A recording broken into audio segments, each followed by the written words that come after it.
우선 로마서 3장 23절 구절 한번 먼저 보겠습니다. 이 구절을 읽을 때마다 제가 정말 뭐라 그럴까요? 이 구절은 뭐 성경 전체가 다 하나님의 말씀이지만 또 때로는 사도 바울이 성경에 기록된 내용 중에 이것은 내 생각이다. 이건 주님이 주신 말이 아니고 내 생각이다. 라고 써놓은 구절도 있어요. 근데 하나님께서는 그거를 하나님의 말씀으로 인정하셔서 성경에다 기록해 놓으셨어요. 그런 것도 있죠. 그 다음에 잘못된 사람들의 의견도 예를 들면은 어리석은 자는 마음에 이르기를 하나님이 없다 하더라. 이렇게 해서 성경에 보면은 하나님이 없다는 말도 써 있기는 써 있어요. 이런 여러 가지 것들이 있지만 특별히 이 구절은 야 인간은 이런 생각을 도저히 못하는데라는 그런 느낌을 늘 받습니다. 몇 번 말씀드렸지만 이렇게 써 있죠. 이는 모든 사람이 죄를 지었기 때문에 하나님의 영광에 이르지 못하다가 이 세상에 있는 사람들 중에 거듭난 그리스도인이어서 이 말씀을 잘 배운 사람 아니고는 이 구절이 이해가 되겠습니까? 또 이해가 될 뿐만 아니라 이런 기록을 있다는 것을 상상이나 하겠습니까? 왜 그렇습니까? 죄를 지었기 때문에 어떻게 됩니까? 인간은 포를 받는다. 그렇죠. 뭐 불행하다. 뭐 하여간 뒤에 나와 있는 그 뒤에 서술이 하나님의 영광에 이르지 못한다는 표현이 나온다는 것은 하나님이 아니고서는 기록할 수 없는 것이다. 됐죠?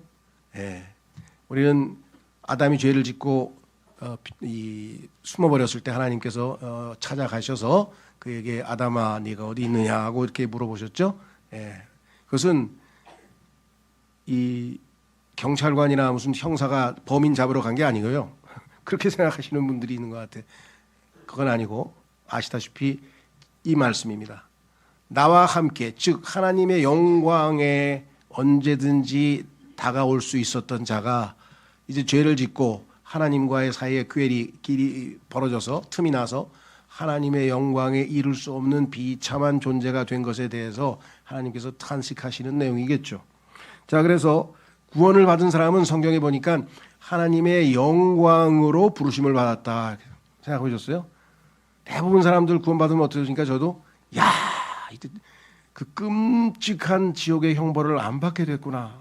안도의 한숨과 더불어서 야, 하늘나라에 가서 그 좋은 곳에서 그 영광스러운 곳에서 영원토록 하나님과 함께 살게 되겠구나.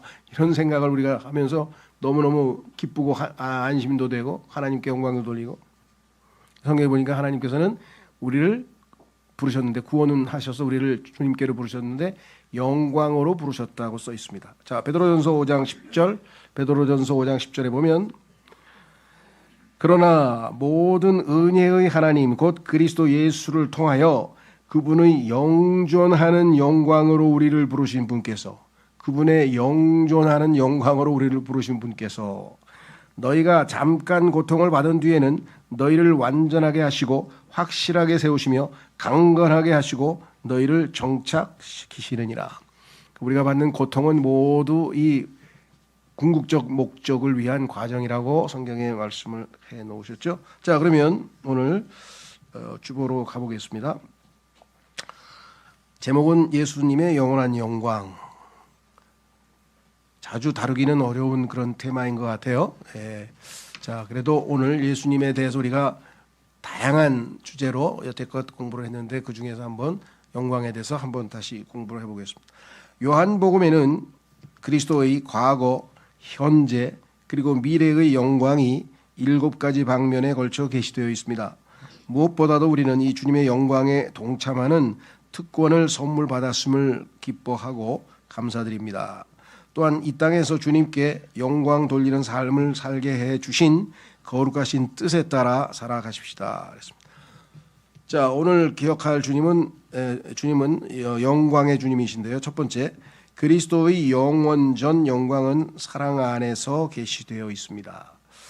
자, 영원 전에 예수 그리스도는 하나님과 성령님과 세 분이 서로 사랑하심으로써 그 사랑을 통해서 영광을 드러내고 계셨다. 그러니까 우리 그리스도인들도 형제 사랑을 통해서 얼마든지 하나님을 표현할 수 있는 것이죠. 자, 그래서 요한복음 17장 4절에 보시면 제가 지상에서 당신을 영화롭게 하였나이다.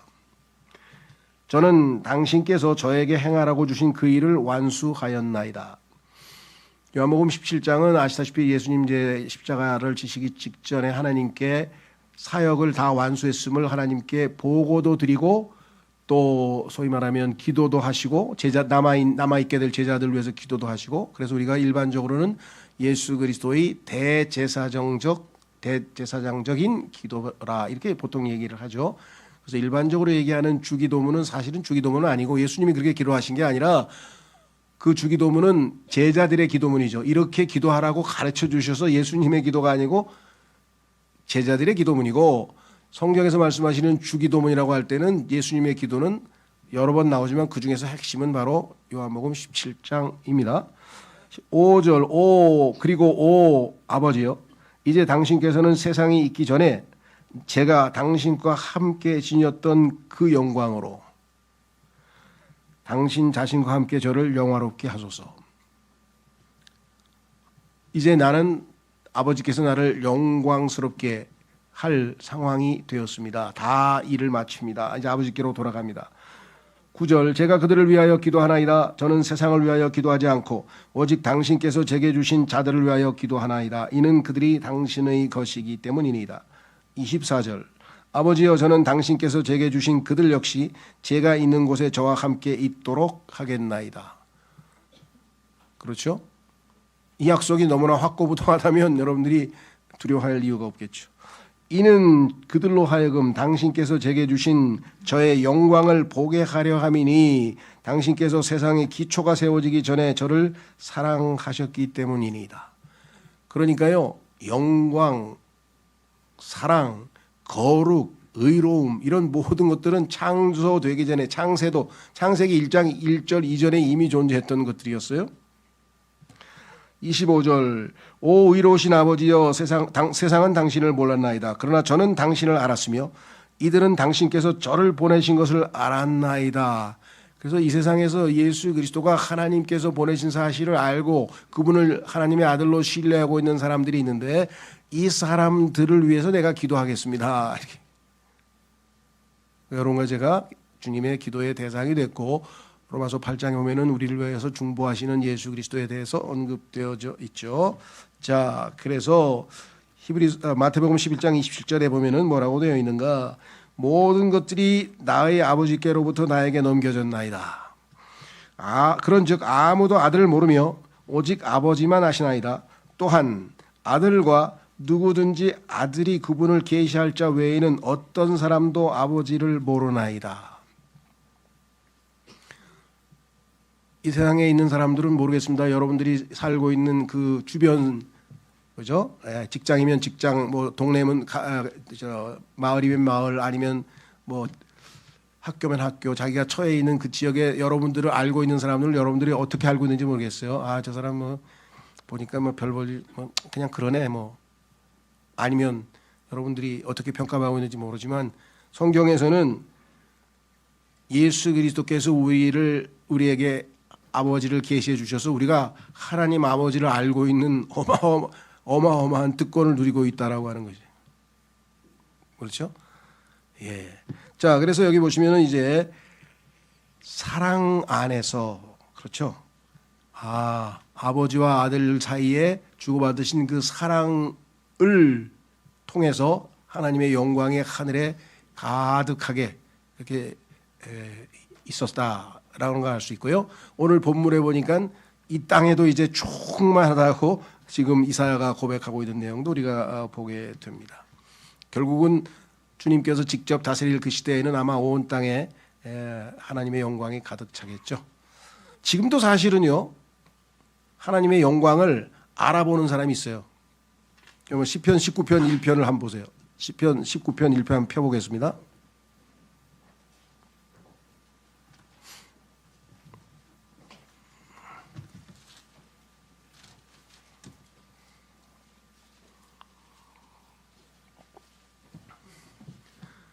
말씀을 믿는 사람들은 지금도 하나님의 영광을 언제든지 목격할 수가 있겠죠. 하늘들이 하나님의 영광을 선언하나이다. 하나님의 영광을 선언하는 거 보이나요? 목소리는 안 들리죠. 목소리는 안 보지만 우리가 이 말씀을 믿고 있기 때문에 하나님의 영광을 영적인 안목으로 볼 수 있는 거죠. 자, 다시 2번으로 돌아오겠습니다. 자, 영원 전 하나님의 영광에 대해서 살펴봤고요. 자, 이번에 이제 구약 시대에는 하나님의 영광이 어떤 방식으로 나타났는가? 구약 시대의 그리스도의 영광은 이사야가 목격합니다. 자, 다시 한번 이사야서 읽어보겠습니다. 이사야가 어떻게 하나님의 영광을 목격했는지. 우찌야 왕이 죽은 해에 내가 주께서 높고 위로 들린 보좌 위에 앉아 계신 것을 보았는데 그분은 이 긴 옷자락이 성전을 가득 채웠더라. 셋째 하늘에 있는 모습이겠죠. 그 위에는 스랍들이 섰는데 각자 6날개들을 가졌더라. 그가 두 날개들로는 자기 얼굴을 가렸고 그가 두 날개들로는 자기 두 발을 가렸으며 그가 두 날개들로는 날았더라. 하나님의 거룩하심 앞에 얼굴과 발을 드러낼 수가 없죠. 다 가리웠다. 그래서 우리도 예수님을 믿고 나자 하나님께서 예수 그리스도를 우리를 옷으로 예수님으로 우리가 옷 입고 다 가리웠죠. 우리의 모든 벌거벗은 모습과 죄악들을 다 가리워 주셨죠. 자, 3절 그리고 하나가 다른 하나에게 소리치며 말하기를 만군의 주께서는 거룩하시도다. 아버지 하나님 거룩하시도다. 아들 하나님 거룩하시도다. 성령 하나님. 성경에 보면 거룩하시도다 이렇게 3번씩 반복되는 경우가 자주 있어요. 온 땅이 그분의 영광으로 충만하도다 하였더라. 그러자 그 소리친 자의 음성에 문 기둥들이 움직였고 그 집은 연기로 가득 찼더라. 연기는 하나님의 영광과 관련이 있죠. 구름 기둥으로 이스라엘 백성들에게 하나님께서 가끔가다 연기를 통해서 하나님의 영광이 임재한다는 것을 느끼도록. 그때 내가 말하기를 나에게 화로다. 이는 내가 망하였기 때문이요 내가 불결한 입술을 가진 사람이며 내가 불결한 입술을 가진 백성 한가운데 거하는 까닭이라. 이는 나의 두 눈이 만군의 주신 왕을 보았기 때문이라 하였더라. 자, 그래서 우리는 이 이사야가 본 그 구약 시대 하나님의 영광은 다양한 방식으로 나타나는데요. 그 중에 하나는 뭐냐면 이 소위 말하는 하나님의 현현 나타나심으로.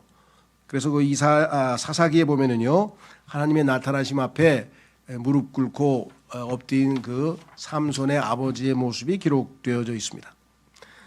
자, 죄송합니다. 사사기 13장 22절에 그리하여 마노아는 삼손 아버지의 이름이죠. 그의 아내에게 말하기를 우리가 하나님을 보았으니 우리는 반드시 죽으리라 하였더라. 죄인이 영광스러운 하나님을 보는 순간 당연히 이 죄로 인해서 죽는다는 사실을 마노아는 벌써 이미 알고 있죠. 그래서 우리 그리스도인들도 죄인이기 때문에 하나님의 영광에 가까이 갈 수가 없다라고 하는 사실을 우리는 잘 알고 있습니다. 그래서 구약에서는 하나님의 영광은 필요시 하나님께서 연기로 나타나실 수도 있고 지금처럼 예시 이렇게 환상 같은 이런 초자연적인 방식으로 나타내 보이실 수도 있고 또는 천사의 형태로 나타나서 보이실 때도 있고 그렇습니다. 그래서 하나님의 영광은 항상 이 땅에 구약 시대에도 임재해 있었다라고 하는 것이겠죠. 자, 그럼 신약 시대로 들어와서 예수 그리스도의 영광은 영원하신 영광은 어떻게 표현되었는가? 세 번째, 그리스도의 영광은 성육신에서도 계시됩니다. 하나님께서 인간의 모습으로 나타났을 때 사람들이 하나님의 영광을 보게 되었다, 특권을 누리게 되었다 그랬습니다. 왜냐하면 하나님의 영광은 눈에 보이지 않는데 예수님께서 육신을 입고 나타나셨기 때문에 볼 수 있는 기회가 생긴 것이죠. 자, 그래서 요한복음 1장 14절에 그런즉 그 말씀이 육신이 되어 우리 가운데 지내셨으니 우리가 그분의 영광을 보았는데 아버지의 독생자로서의 영광이라 그랬습니다. 은혜와 진리가 충만하였더라. 그래서 예수님께서 성육신 하실 때에도 하나님의 영광을 드러내셨다라고 성경에 분명하게 말씀을 하셨고 그 다음에 그 영광을 하나님의 영광이신 예수 그리스도를 심지어는 어떻게 체험했는가? 단순히 그냥 목격한 정도가 아니라 뭐라고 했는가 보세요. 요한일서 1장 1절에 본 정도가 아니라 지금 영광을 보았다고 했는데 요한일서 1장 1절에 시작부터 계셨던 그것 곧 우리가 들었고 우리가 그분의 눈으로 목격하였으며 우리가 눈여겨보았고 우리의 손이 만져보았던 생명의 말씀에 관해서라. 그러니까 예수 그리스도께서 나타나신 것을 통해서 하나님의 영광만 본 것이 아니라 그것을 통해서 그들은 주님의 말씀을 듣게 되었고 눈여겨보았고 심지어는 손으로 만졌다 그랬죠. 왜? 그분은 육신을 통해서 나타나신 하나님이시기 때문에. 그렇죠? 말씀이 육신이 되신 분이시잖아요. 자, 그래서 성령의 말씀에 관해서라. 여기 이제 우리가 오해하시면 안 되는 것은 시작부터 계셨던 그것. 우리는 보통 잘못된 성경에서 일부 그분 이렇게 해서 고쳐놓은 게 있는데 여기는 지금 생명의 말씀이 주어이기 때문에 그것으로 받은 겁니다. 오해하지 마시고요. 자, 그래서 우리는 성육신 때에도 그러면 영원 전부터 그 다음에 구약 시대에도 그리고 성육신 때에도 뭐 그간에도 주님의 영광은 항상 머물러 계셨지만 그러나 우리가 특이한 어떤 사건들을 통해서 목격하게 된다는 것이겠죠. 자, 그러면 네 번째로 가게 되면은 그리스도의 영광은 권능의 역사에도 계시됩니다. 기적을 베푸실 때 하나님의 영광이 나타난다 이 말이죠. 초자연적인 능력이 나타나면 하나님의 영광을 볼 수가 있다. 자, 많은 이적들이 성경에 기록되어 있습니다. 아마 정확한 숫자를 누가 세웠는지 모르겠는데요. 사복음서에 기록된 기적의 개수는 33개라고 되어 있어요. 그런데 그 중에서 요한복음에는 7개만 기록을 해놨어요. 그런데 요한복음에 기록된 그 기적들은 기적들 표현이 그걸 뭐 개념을 정확하게 우리가 어떻게 표현할지 모르겠습니다만은 소위 말하면 기적하면 우리가 miracle이라고 그러죠. miracles 초자연적인 어떤 뭔가 그다음에 wonders는 뭐냐면 초자연적인 그 현상이 나타나면 우리는 어떻게 됩니까? 놀래죠. 와 하고 경이롭다 그러죠. 그래서 경이롭다는 그런 뜻에서 wonders 이적이라 그래요. 이적. 그 다음에 그것이 하나님께서 무언가를 의미하기 위해서 나타내기 위해서 사용한다 그러면 그걸 표적이라 그래요. sign이라 그래요. sign. 그런데 요한복음에 나와 있는 7 이적들은 다 표적이라고 성경에서 말씀되어 있어요. 그래서 요한복음에 등장하는 7 표적 또는 이런 제목으로 한 2번 제가 설교를 했던 것 같은데요. 하여간 그 7번 기적들이 성경에 기록되어 있는데 그중에 첫 번째가 바로 요한복음 2장 11절입니다. 그래서 다 다룰 수가 없으니까 그중에 첫 번째 것만 한번 좀 살펴보려고 합니다. 그 유명한 일반적으로 가나 혼인 잔치에서 벌어진 이적이라고 하죠. 자, 요한복음 2장 11절 말씀에 예수님께서 이 기적들의 기적들이 7개 나오는데 그중에 시작이라 그랬잖아요. 첫 번째 것을 갈릴리 카나에서 행하셨으며 자신의 영광을 명백하게 드러내 보이셨더라. 그렇죠? 사람들이 처음에는 예수님에 대해서 그냥 쫓아다니고 좋은 말씀 듣고 뭐 이러다가 어느 날 예수님께서 초자연적인 기적을 베풀면 어떻게 되겠습니까? 예수님에 대한 자세와 생각과 모든 게 달라지겠죠. 그렇죠? 영광을 보았기 때문에 너는 자신의 영광을 명백하게 드러내 보이셨더라. 그 다음에 그 영광을 본 사람은 결과가 뭡니까? 그러자 그분의 제자들이 그분을 믿었더라. 그분의 그 초자연적인 영광을 보고 안 믿을 수가 있습니까? 아, 이분은 참 하나님 맞구나 하고 믿게 되는 거죠. 그런데도 그 기적들을 그렇게 많이 경험하고도 예수 그리스도를 거부한 유대 민족의 완악함, 강팍함, 그죠? 마음이 굳어버린 그 것에 대해서 얼마나 우리가 이 성경에서 질책하고 계시는가 그걸 잘 알 수가 있습니다. 자, 그래서 초자연적인 주님의 수없이 셀 수 없이 많은 기적들을 통해서도 주님은 영광을 드러내 보이셨다 그랬습니다. 자, 그러면 신약에서 계속해서 이번에는 성육신과 기적 그리고 또 다른 하나님의 영광을 표현하는 나타내는 방식은 무엇인가? 그것은 바로 놀랍게도 그분의 동정심입니다. 그분께서 불쌍히 여기시는 그 마음을 통해서 하나님의 영광을 나타내셨다. 확인해 보겠습니다. 5번째 보시면 그리스도의 영광은 그분의 동정심에서도 발견됩니다. 자, 성경에서 가장 짧은 구절이 요한복음 11장 35절이라는 거는 뭐 꼭 아셔야 되는 건 아닌데 예. 예수께서 우셨더라. 예수님께서 우셨더라. Jesus wept. 딱 두 단어로 되어 있죠.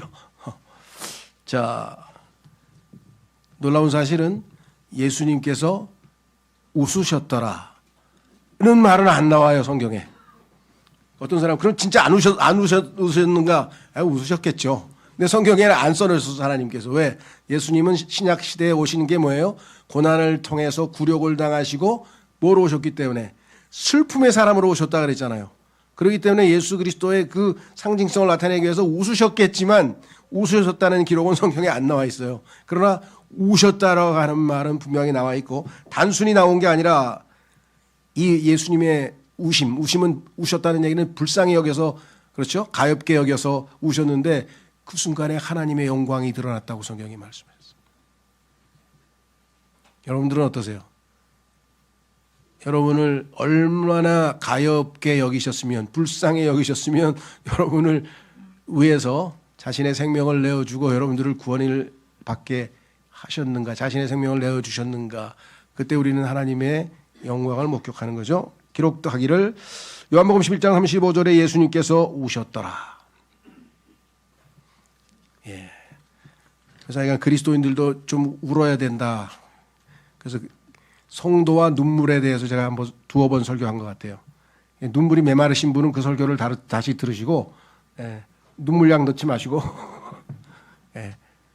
정말 예수님이 우셨다는 얘기는 게 보통 인생에 있어서 우리의 상징적인 사건이 아닙니다. 자, 예수님께서 그녀에게 말씀하시기를 내가 너에게 만일 내가 믿으려 한다면 너는 하나님의 영광을 보게 될 것이라 라고 말하지 아니하였느냐.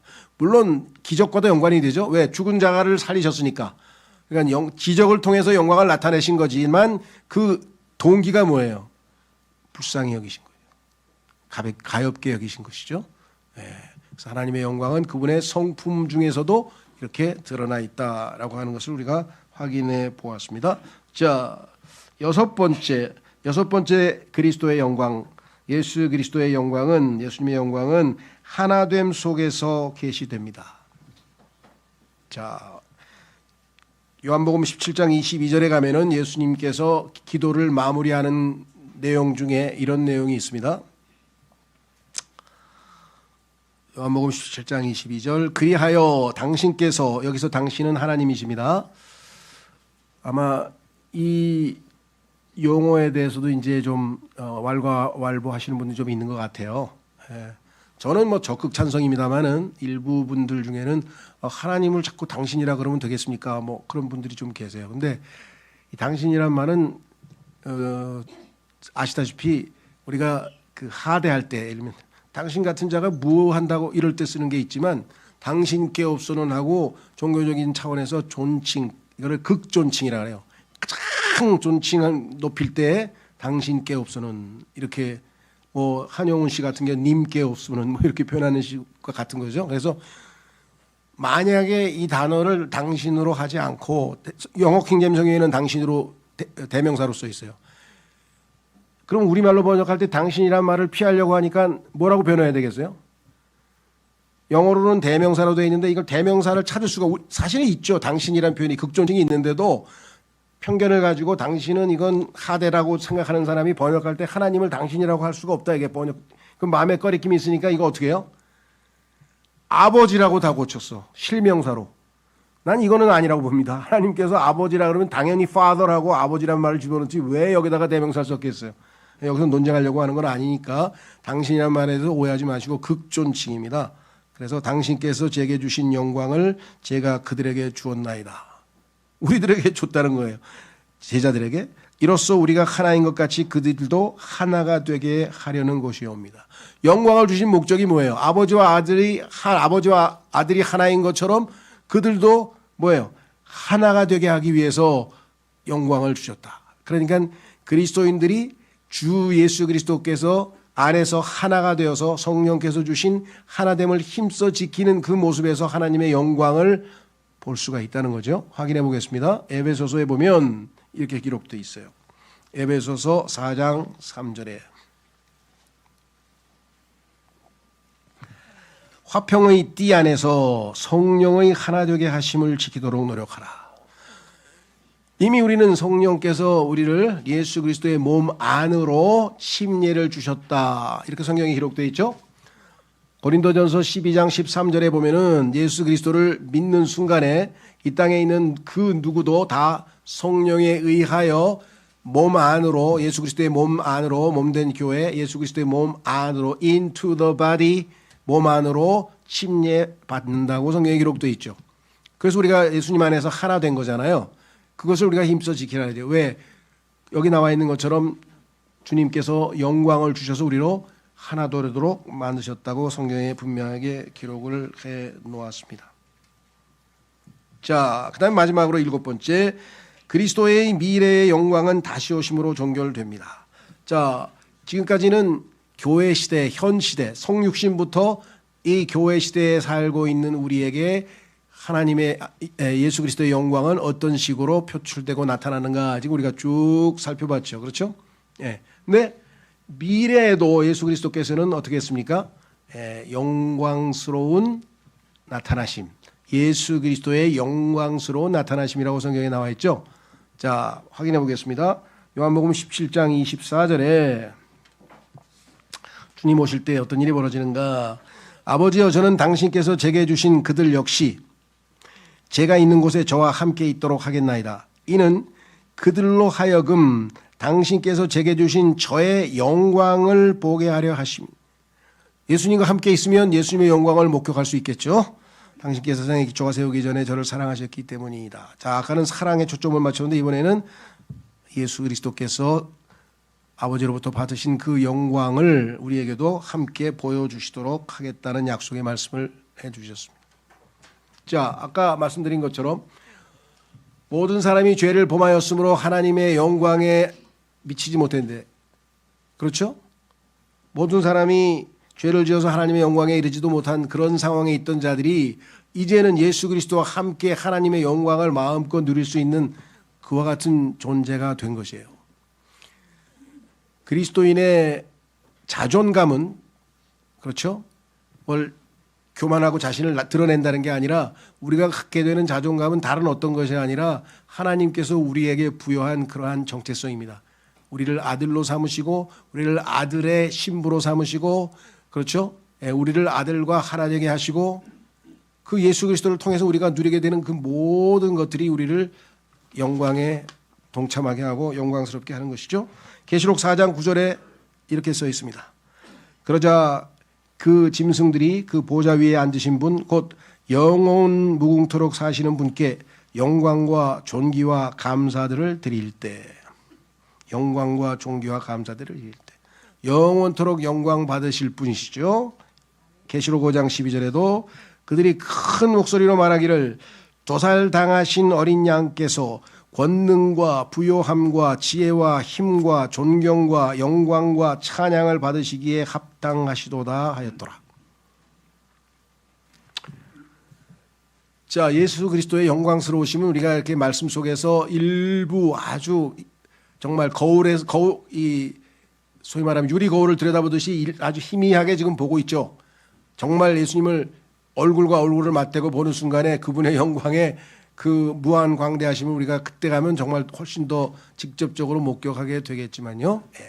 그러나 이 땅에서 우리가 이처럼 주님께서 우리를 영화롭게 하시고 자신의 영광을 드러낸 그러한 자고 언제든지 주님의 영광의 왕좌 앞에 나아갈 수 있는 자라고 한다면 이 땅에서 우리의 삶의 목적은 무엇이 될까? 그것은 바로 삶의 방식은 무엇이 될까? 그것은 바로 이렇게 써 있습니다.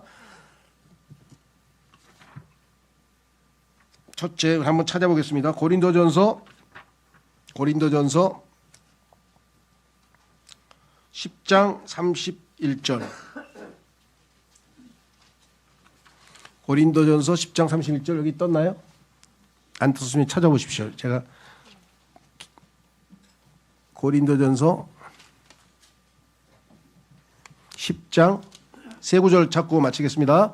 자, 이건 우리가 이제 주님의 영광과 관련지어서 어떻게 우리가 실천할 것인가. 고린도전서 10장 31절 찾으셨죠? 예, 이렇게 기록되어 있습니다. 그러므로 너희가 먹든지 마시든지 너희가 무엇을 하든지 모두 하나님의 영광을 위하여 하라. 그럼 그리스도인의 삶은 무엇을 하든지 하나님의 영광을 위해서 하라 그랬죠. 그렇죠? 자, 그러면 하나님의 영광을 위해서 한다는 게 뭔가, 또는 두 번째, 하나님을 영화롭게 한다, 하나님께 영광을 돌린다, 이런 말을 우리 굉장히 많이 쓰죠. 물론 세상 사람들도 가끔 가다가 이 그리스도인들 중에서도 무슨 수상을 해서 상을 받는다든가 이럴 때 보면은 이 모든 영광을, 그렇죠, 자기가 금메달 따는 모든 영광을 하나님께 돌립니다, 이런 말을 많이 합니다, 그렇죠? 예, 그래서 우리 그리스도인들도 우리는 상 받을 때만 하나님께 영광 돌리는 게 아니라 먹든지 마시든지 그 무엇을 하든지 다 하나님께 영광을 돌리는데, 구체적으로 하나님께 영광 돌린다는 게 뭘까? 조금은 막연해요. 그렇죠? 그래서 제일 실천하기 좋은 것으로 우리가 상징적으로 두 가지를 한번 좀 찾아보려고 합니다. 첫째는 뭐냐면, 영광을 돌린다고 했을 때는 영광을 나타나게 한다라고 할 때 그것은 뭐냐면 표현되는 것이에요. 나타나는 거예요. 숨겨 있는 게 아니라. 그렇죠? 드러내서 바깥으로 표출돼서 표현이 되는 거예요. 그래서 우리가 여러 번 제가 얘기를 했는데 제일 들기 쉬운 예가 뭐냐면 전기라 그랬죠. 전기가 지금 여기에 공급되어 있어서 콘센트에 우리가 코드를 꽂으면 바로 뭐예요? 빛이 들어오든지 아니면 뭔가 힘이 발산이 되죠. 그러니까 하나님의 영광이 바깥으로 드러내도록 우리가 하는 것을 영광 돌린다. 마치 전기가 이렇게 빛을 발하듯이 우리도 삶에서 예수 그리스도라고 하는 빛이 우리 안에 들어가 있습니다. 그렇죠? 예. 빛 대신 예수님이 보물로서 우리 안에 들어와 있어요. 질그릇 안에 들어가 있어요. 예수 그리스도를 바깥으로 표현해서 빛이 밝혀지도록 하는 것. 이것을 성경에서는 하나님께 영광을 돌린다고 할 수 있는. 자, 한번 확인해 보겠습니다. 두 구절 더 찾습니다. 하나는 마태복음 5장 16절을 통해서 하나님께 영광을 돌린다는 것은 실질적으로 우리에게 어떻게 적용할 수 있는가? 그것은 우리 안에 있는 빛 대신 예수 그리스도를 바깥으로 표현해내는 것이에요. 드러내시는 것, 나타나게 보여주는 것이에요. 마태복음 5장 16절. 너희의 빛이 이처럼 사람들 앞에서 비치게 하라. 우리 안에 빛 대신 예수님이 계시죠? 그러면 그 빛이 바깥으로 숨겨 안에 우리 안에 안 보일 거 아니에요. 이것이 비치게 하려면 어떻게 되느냐? 내가 예수님께 삶의 주도권을 내어드려서, 그렇죠, 바깥으로 표출이 돼야 되는데 그것은 사람들이 볼 때는 태양처럼 빛이 빛나는 그 빛을 보는 게 아니라 무엇을 보는가? 여기 써 있네요. 이는 그들이 너희의 선한 행위들을 보고 하늘에 계신 너희 하나님께 영광을 돌리게 하려 함이라. 하나님께 영광을 돌릴 때 빛을 비춘다. 하나님을 표현하는데 그 표현하는 방법이 뭐냐면 여기에서 우리가 선한 행위를 할 때 그리스도께서 안에 있던 그리스도께서 빛을 나타낼 때 실제적인 삶은 외부로는 선한 행위로 표현이 된다. 그러니까 우리의 삶에서 의로운 행위, 선한 행실을 통해서 하나님을 표현하면 그것이 하나님께 영광을 돌리는 것이 되겠죠. 첫 번째는 예수 그리스도의 성품을, 성령의 열매를 맺는다도 표현이 되겠고요. 예수 그리스도의 성품을 바깥으로 나타내 보인다. 이것이 하나님께 영광을 돌리는 것이고, 두 번째는 뭐냐면 영광을 돌린다라고 하는 얘기는 자랑하는 거예요. 자랑. 그래서 glory in the Lord. 주를 자랑하라. 네 자신을 자랑하지 말고 주님을 자랑하라. 이렇게 성경에 써 있죠. 확인해 보겠습니다. 이거 마지막 성경 구절입니다. 고린도전서 1장 31절. 고린도전서 1장 31절.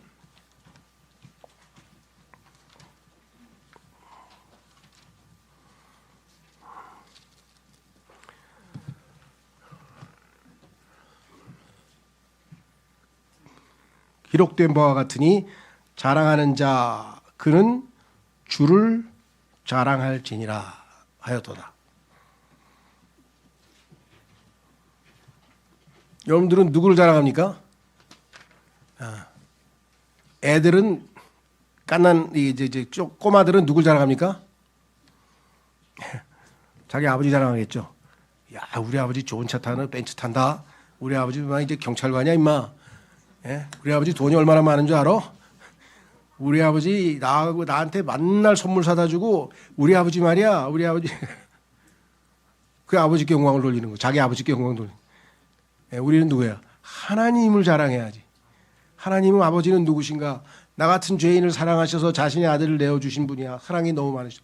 그리고 나서도 나는 죄를 무지하게 지었어. 그런데도 계속 자백만 하면 용서하셔서 다시 기회를 주시는 분이야. 너무너무 면목이 없는데도 그래도 약속을 지키시는 분이야. 이제껏 10년 신앙생활에 한 번도 약속을 어기신 분이 적이 없어. 죄를 자백할 때마다 항상 나를 용서하셔서 증거가 뭐냐? 내 양심이 깨끗해져서 다시 한번 새롭게 신앙생활할 수 있도록 다시 한번 마음을 먹도록 해주신 분이야. 그리고 나에게 소망을 주신 분이야. 나 아무것도 안 두려워. 죽는 것이 유익이라고 말씀해 주신 분이야. 세상 사람들은 죽음을 두려워하는데 나 우리 아버지는 이런 분이야. 그게 하나님께 영광 돌리는 거예요. 하나님을 표현하고 자랑하는 거예요. 어렵습니까? 아버지 하나님께 영광 돌리기가 쉬워요. 사람들한테 야, 내가 우리 아버지 자랑 좀 할게. 좀 미안한데 한 10분만 들어줄래? 내 아버지는 이런 분이죠. 이런 분이죠. 놀라지 마라. 빛이 있으라. 그래서 지금 이거 빛이 있는 거야. 너 아름다운 이 벚꽃 좋다고 그러지? 이거 다 우리 아버지가 나를 사랑해서 나 기쁘게 하려고 만들어주신 거야 이거. 아버지 자랑할 게 평생을 자랑해도 안 끝나요. 그렇죠? 예. 그래서 그 두 가지. 그 대신 자랑만 하지 마시고 야, 그런데 그 자랑만 하지 말고 너의 아버지가 어떤 건지 네 삶에서 좀 보여줄 수는 없니?